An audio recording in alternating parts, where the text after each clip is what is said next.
ఎంపల్లె police స్టేషన్ను ముట్టడి చేసిన పక్కిప్పలకు చెందిన ప్రజలు బాలిక ఆచూకీ తెలియజేయాలని నినాదాలు చేశారు.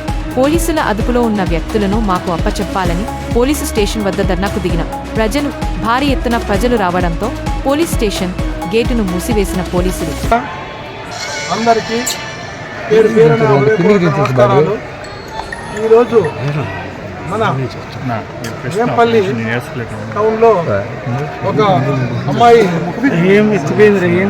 సుమియా అనేటువంటి 18 నుంచి 19 సంవత్సరాల మధ్య ఉంటుంది.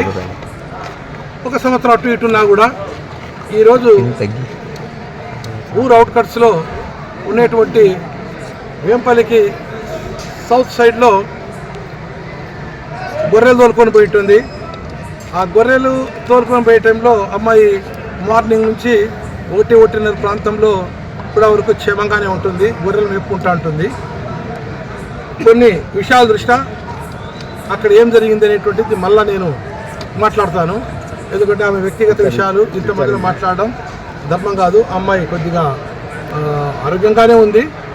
మాట్లాడిన తర్వాత వివరిస్తాను. ఆ అమ్మాయి వచ్చిండేదిను కనపడడం లేదని వాళ్ళ తల్లిదండ్రులు పోలీస్ స్టేషన్కు తీసుకురావడము. ఆ పోలీస్ స్టేషన్లో వచ్చిన తర్వాత ఆ అమ్మాయితో ఎవరైతే చనువుగా మాట్లాడుతూ ఉంటాడో ఒక అబ్బాయి, ఆ అబ్బాయి పైన డౌట్ వచ్చి మన పోలీసు వాళ్ళు ఇక్కడ తీసుకొచ్చి రావడము. అమ్మాయి కొద్దిగా భయంతో సరిగా మాట్లాడలేకపోవడము, ఎక్కడొక్కరు దాంపుకోవడం పొదల్లో ఇట్లా జరిగింది. అంతలో సందర్భంలో ఈ ఎవరైతే అమ్మాయి తల్లిదండ్రులు ఉన్నారో, వాళ్ళ బంధువులు ఉన్నారో, వాళ్ళకి తెలిసినటువంటి బంధువులు ఉన్నారో వాళ్ళంతా పోలీస్ స్టేషన్ దగ్గర వచ్చి మా అమ్మాయిని ఎక్కడుంది ఖచ్చితంగా మాకు ఇప్పటికిప్పుడే మాకు సమాచారం కావాలని చెప్పి పోలీస్ స్టేషన్ ఎదురుగా ఆందోళనకు రావడము ఇవన్నీ జరిగినాయి. అమ్మాయి ఫైనల్గా మనం కొద్దిగా మన యొక్క ఇన్ఫార్మెంట్స్ ద్వారా కొద్దిగా ట్రేస్ అవుట్ అక్కడే పంపడం వల్ల అమ్మాయి ట్రేస్ అవుట్ అయింది. ఆ ట్రేస్ అవుట్ క్రమంలో అమ్మాయిని ఫోన్లో వాళ్ళ నాన్నగారితో మాట్లాడించినాము. మాట్లాడిన తర్వాత మేమంతా పోవడం జరిగింది. అక్కడ ఒక హాఫ్ అన్ అవర్ ముందు పోవడం జరిగింది. పోయిన తర్వాత అమ్మాయికి ఎక్కడైతే ఎస్ఐ గారు, సిఐ గారు, వీళ్ళంతా సిఐ ఎవరైతే నర్సింగ్లు ఉన్నారో వీళ్ళకి సంబంధించిన వాళ్ళంతా మన రిమ్స్ హాస్పిటల్ కడపకు తరలించినాము. ఎందుకంటే అమ్మాయికి మార్నింగ్ అన్నం తినిందంటేను, మార్నింగ్ అన్నం తినింది కాబట్టి దానికి సంబంధించినటువంటిది దానికి కొద్దిగా తెలియదు కాబట్టి అన్కాన్షియస్ ఉంది కాబట్టి వాళ్ళతో పాటు అన్కాన్షియస్ పోయింది కాబట్టి తీసుకొని పోయినా దీనికి సంబంధించినటువంటి విశేషాలు ఏమి లేవు. అమ్మాయి క్షేమంగా ఉంది. దానికి సంబంధించినటువంటి అమ్మాయి వీడియోలన్నీ మీకు రిలీజ్ చేస్తున్నాము. పాప క్షేమం, పాప బంధువులతో పాటు కడప హాస్పిటల్లో పోయింది.